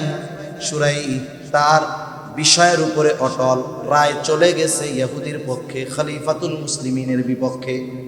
উনি হাসতেছে, বলে আমার আর কোনো সাক্ষী নেই। এইবার ইহুদি তার লৌহ বর্ম নিয়ে হাঁটা ধরছে। খলিফাতুল মুসলিমিন অন্য বিষয়ে শুরাইয়ের সাথে আলোচনা করতেছে, কারণ বিচার এই পর্যন্ত শেষ। ট্রেড দিচ্ছেন না। জয় মিয়া, আমি খাতুনে জান্নাতের স্বামী, নবীজির চাচাতো ভাই, আমার দুই পোলা জান্নাতের যুবকদের সর্দার। ধর্মিয়া আমি মিথ্যা কথা কই নাকি? আমার বিপক্ষে রায় দিছ? এই সব কোনো কথা নয়। রায় হয়েছে, বিপক্ষে গেছে, শেষ, আর কোনো কথা নেই। অন্য বিষয় আলোচনা করতেছে। আর ইহুদি চিন্তা করে, হায় রে, এইরকম ন্যায় বিচার করলো, কাইডা রাইখা দিলে আমি কি কিছু কইতাম ডরে? আসলে তো আমি পাইছি। এই যে মনের চিন্তা, ন্যায় বিচার দেখে অন্তরের মধ্যে ইমানের বাতি জ্বলা শুরু হয়ে গেছে, ফিরে আসছে। এসে বলতেছে খলিফাতুল মুসলিমিন, আসলে এইটা আপনার লৌহ বর্ম। আপনি একদিন কোথাও যাচ্ছিলেন, দ্রুত তার সাথে খেয়াল করেন নাই, পেছন থেকে পড়ে গেছে, আমি কুড়িয়ে পেয়েছি। এটা আপনারই লৌহ বর্ম, ফেরত নেন। সাথে সাথে এই ন্যায় বিচারের উত্তম দৃষ্টান্ত অবলোকন করে ইহুদি সাথে সাথে কালিমা পড়ে মুসলমান হয়ে যায়। এই ন্যায় বিচার যিনি শিক্ষা দিয়েছেন, এই ন্যায় বিচারের দৃষ্টান্ত যিনি সাহাবায়ে কেরামের মধ্যে পূর্ণভাবে প্রতিষ্ঠিত করেছেন, উনি কেমন ইনসাফগার ছিলেন, উনি কেমন ন্যায় বিচারক ছিলেন। হাদিস থেকে একটা ঘটনা শোনায় শেষ করে দেন। রাসূল সাল্লাল্লাহু আলাইহি ওয়াসাল্লামের দরবারে এক মহিলা চুরি করছে, তার হাত কাটা হবে। মহিলা আবার কুরাইশ বংশের তিনটা শাখা ছিল সবচাইতে সম্মানিত, হাশেমি, উমাইয়া আর মাখজুম গোত্র। এই তিনটা গোত্র কুরাইশ বংশের। নবীজি সাল্লাল্লাহু আলাইহি ওয়াসাল্লাম কুরাইশ বংশের হাশেমি গোত্রে জন্মগ্রহণ করেছেন। জিবরাইল আলাইহিস সালাম বলেন, আমি পূর্ব থেকে পশ্চিম, উত্তর থেকে দক্ষিণ সমগ্র পৃথিবী ভ্রমণ করেছি। কুরাইশ বংশের হাশেমি গোত্রের মতো সম্মানী গোত্র এ পৃথিবীতে আর কোথাও পাই নাই। সুবহানাল্লাহ। এখন এই কুরাইশ বংশের হাশেমি গোত্রের একজন, মাখজুম গোত্রের একজন নারী চুরি করছে, তার হাত কাটা হবে। রাসূল সাল্লাল্লাহু আলাইহি ওয়াসাল্লাম হুজরার ভিতরে জাহেলিয়াতের কিছু বদ অভ্যাস আমাদের এই সময়ও আছে। মনে করেন কথার কথা, আপনাদের এলাকায় কি কি বংশ আছে? চৌধুরী আর কি কি আছে? হ্যাঁ, চৌধুরী, ভুইয়া আছে। মনে করেন কথার কথা, কেউ আবার কষ্ট পায় না, বোঝানোর জন্য কইতেছে। মনে করেন ভুইয়া গোষ্ঠীর এক ব্যক্তি চুরি করছে। ভুইয়া গোষ্ঠীর যেই ব্যক্তি চুরি করছে, চুরির দায় পুরা ভুইয়া গোষ্ঠীর উপর না শুধু ওই ব্যক্তির উপর? আমাদের অভ্যাস কি জানেন? যে ওই ব্যক্তির উপরেই শুধু চুরির দায়, পুরা ভুইয়া গোষ্ঠীর উপরে নয়। এখন চুরি করছে ভুইয়া গোষ্ঠীর লোক, কিন্তু সবাই তো চোর না। আমাদের অভ্যাস কি, ওই ব্যক্তির অপরাধকে সামনে এনে ভুইয়া গোষ্ঠীর অন্য লোক যদি দেখি, ও চোরের গোষ্ঠীর লোক, এরকম পুরা গোত্র বংশ ধরে চোর হিসাবে অপবাদ দেওয়ার মতো প্রচেষ্টা করে কি করে না? এটা জাহেলিয়াতের সময়ের কাজ। ওরা এই কাজ করতো। সাহাবায়ে কেরাম তো শুধু নবীকে ভালোবাসে না, নবীর বংশরেও তো ভালোবাসে, বংশের লোকদের ভালোবাসে। চিন্তা করতেছে, কুরাইশ বংশের মহিলার যদি চুরির কারণে হাত কাটা যায়, ইহুদিরা একবারে গলা ছেড়ে করবো, দেখ নবীর বংশের মহিলা চোর। এই কথাটাও সাহাবায়ে কেরামের সহ্য হবে না। মূলত এই মহাব্বতে চিন্তা করতেছে, এই মহিলার শাস্তিটা যদি একটু কমায় দেওয়া যেত। এই মহিলা যে কুরাইশ বংশের, নবীজি মনে হয় জানে না রে, জানলে মনে হয় একটু কিছু হইতো। এখন নবীজির কাছে খবর পৌঁছানোর দরকার যে মহিলা কুরাইশ বংশের। কারে দিয়া পাঠাবে? যায়েদ রাদিয়াল্লাহু তাআলা আনহুর ছেলে ওসামা, ছোট, ওরে শিখায়া দিছে, তুমি তোমার নানার কাছে গিয়া বলবা, নানা যেই মহিলা চুরি করছে না, এটা কুরাইশ বংশের মহিলা। ছোট মানুষ, যা শিখাই দিছি হুবহু তাই গিয়ে নবীজির কাছে বলছে। অনেক সময় অনেক মা বাবা ছোটদেরকে শিখাই দেয়, ও মাদ্রাসায় যায় নাই অথবা স্কুলে যায় নাই, পরের দিন ভয়ে আর যাইতে যায় না। এখন মা শিখাই দেয় বা বাপ শিখাই দেয়, তুমি মাদ্রাসায় যাও, হুজুর কিছু বলবে না। যদি কিছু বলে জিজ্ঞাসা করে, বলবা তোমার পেট ব্যথা হয়েছিল এই জন্য আসো নাই। এখন ওই বাচ্চা গেছে মাদ্রাসায় গেছে, হুজুর জিজ্ঞাসা করে তুমি আসো নাই কেন কালকে? বলে হুজুর আমার পেটে ব্যথা হয়েছিল। হুজুরও চালাক, জিজ্ঞাসা করে তোমার পেটে ব্যথা হয়েছিল কইছে কে? কই আমার আম্মু কইছে। ছোট মানুষ না, যেইভাবে শিখাই দিছে এইভাবে দিয়াই বলছে। নবীজি তো বুঝতে পারছে যে এই কথা ও নিজের থেকে বলে নাই, কেউ শিখাই দিছে। হুজরা থেকে নবীজি বের হলেন। নবীজি এবার বলতেছে, তোমরা কি আমাকে এমন বিষয়ের ব্যাপারে সুপারিশ করতেছো যেই বিষয়ের সুপারিশ, যেই বিষয়ের শাস্তি কার্যকর করার নির্দেশ আল্লাহ তাআলা দিয়েছেন? তোমরা কি আমাকে এমন বিষয়ের জন্য সুপারিশ করতেছো?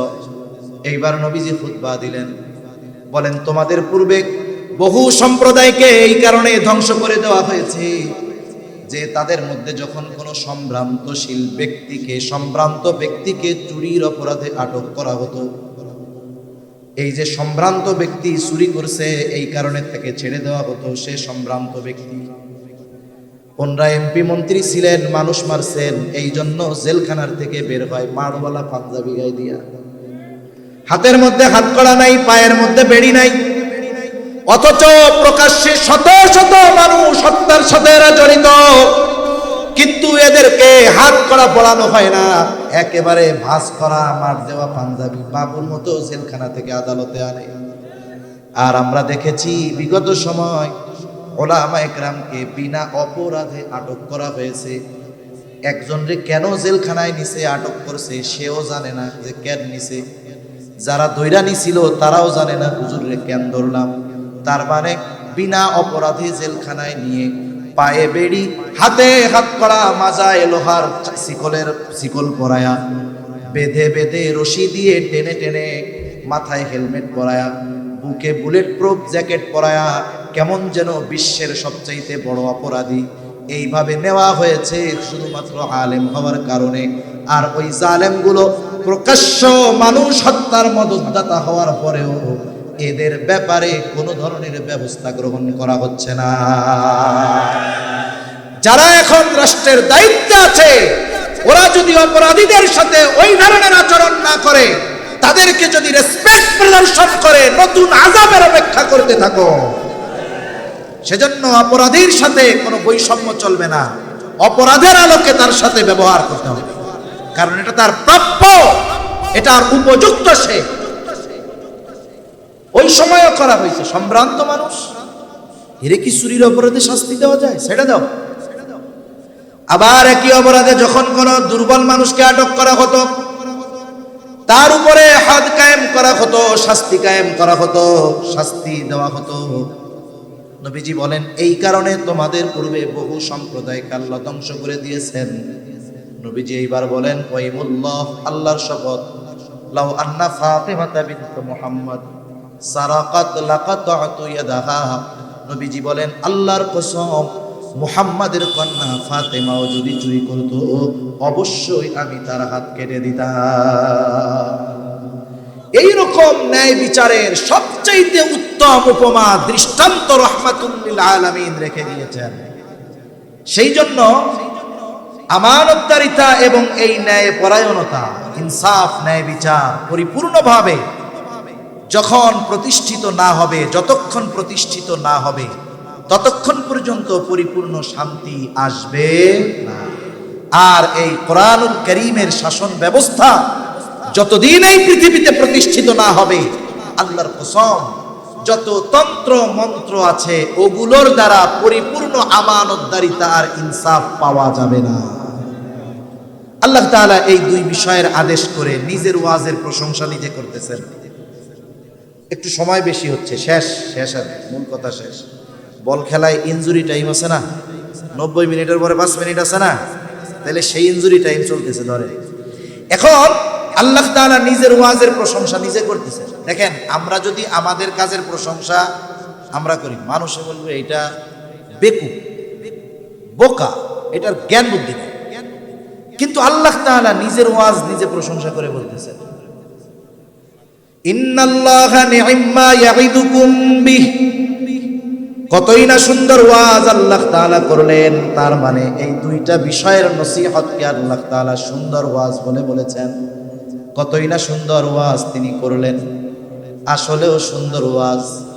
আবার এরপরে আল্লাহ তাআলা কেমন যেন বলেন, গোলাম এত সুন্দর ওয়াজ আমি তোমাদের করলাম, এই সুন্দর ওয়াজগুলো শ্রবণ করবার পরে, জানবার পরে তোমরা এই ওয়াজের উপরে আমল করো কি করো না, আমি আল্লাহ কিন্তু দেখি।